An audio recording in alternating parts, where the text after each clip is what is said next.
جس میں گائے جو ہے وہ بھینس یا بھینسا جو ہے وہ قطعاً اس میں قربانی کے جانوروں میں شامل نہیں ہے. اس جانور پر آپ کو اجر نہیں ملے گا. اس جانور پر آپ کو اجر نہیں ملے گا. بھینس کی کٹے کی قربانی کر سکتے ہیں یا نہیں؟ تو اس حوالے سے اہل سنت و جماعت کا، اہلیان اسلام کا موقف ہے کہ بالکل جو بھینس ہے، کٹا ہے، وہ بھی گائے بقر کے حکم میں ہے، اسی کی جنس میں سے ہے، تو اس لیے اس کی قربانی بھی بالکل جائز ہے، وہ بھی باعث اجر ہے، باعث ثواب ہے.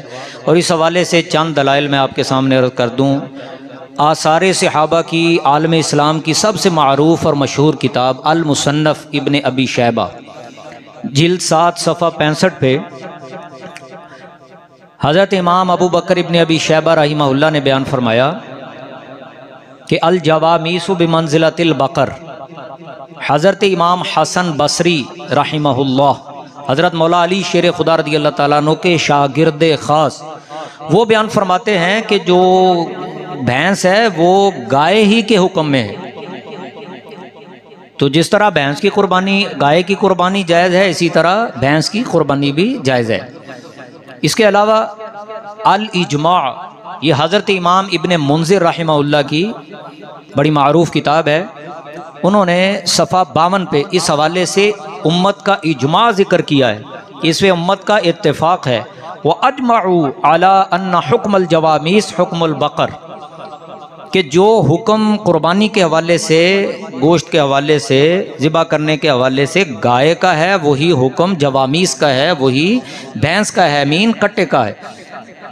تو اس کے ساتھ ایک تیسرا حوالہ وہ بھی سماعت فرمائیے. یہ موطا امام مالک رحمہ اللہ، اس میں باب ما جاء فی صدقۃ البقر، اس میں بھی انہوں نے اسی حقیقت کو واضح کیا ہے کہ جو گائے کا حکم ہے وہی بھینس کا حکم ہے. اور پھر فرماتے ہیں انما ہی بقر کلھا، کہ اس کا معاملہ بھینس کا، کٹے کا وہی ہے جو گائے کا ہے. تو اس لیے قربانی بھینس کی بھی جائز ہے بالکل. اور اس کے ساتھ ایک اور حوالہ میں آپ کے سامنے عرض کر دوں. تفسیر قرآن مجید کی تفسیر القرآن العظیم، لکھنے والے حضرت امام ابن ابی حاتم، جلد 1 صفحہ 65، اس میں بھی انہوں نے اسی حقیقت کو بیان فرمایا کہ جس طرح گائے کی قربانی جائز ہے، اسی طرح بالکل بھینس کی قربانی بھی جائز ہے. اب یہ تو ہوئے احادیث کے اور معروف تفاسیر کے حوالے. چند حوالے میں آپ کے سامنے عرض کر دوں. جو وہابی علماء، چوٹی کے علماء جن کو وہابی اپنے اکابر کہتے ہیں، فتاوی نظیریہ، سید نذیر حسین محدث دہلوی، یہ وہابی معروف عالم دین ہے جن کو یہ شیخ الکل فی الکل کہتے ہیں، جلد 3 اور صفحہ 257، اس میں انہوں نے بھینس کی قربانی کے جواز پر واضح طور پہ بتا دیا ہے کہ جو حکم گائے کا ہے، جتنے سال کی گائے ہونی چاہیے اتنی سال کی ہی بھینس ہونی چاہیے. تو بالکل وہی حکم ہے، وہی احکام ہے، بالکل ان کی قربانی بھی جائز ہے. اس کے ساتھ مدینہ یونیورسٹی کے فاضل ہیں، اہل حدیث، معروف عالم دین ہیں، حافظ انس مدنی، ان کی کتاب ہے عشرہ ذو الحجہ اور عید الاضحیٰ کے احکام و مسائل، اس میں صفحہ نمبر 72 ہے. انہوں نے اس حقیقت کو واضح کیا کہ جو شخص بھینس کی قربانی کرتا ہے تو بالکل اس کے لیے جائز ہے، وہ بالکل قابل ملامت نہیں ہے.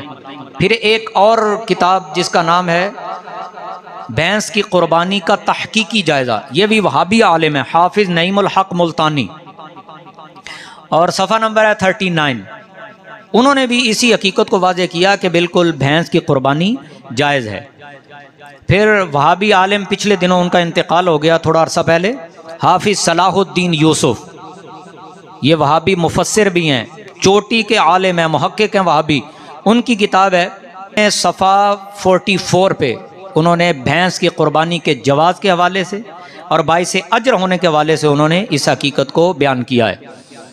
پھر ان کی معروف کتاب ہے فقہ الحدیث، یہ تالیف و تخریج حافظ عمران ایوب لاہوری ہے، اس میں یہ صفحہ نمبر 665 ہے. انہوں نے بھی اسی حوالے سے بیان کیا کہ جو گائے کے احکام ہیں وہی قربانی کے حوالے سے یا زکوٰۃ دینے کے حوالے سے وہی بھینس کے احکام ہے.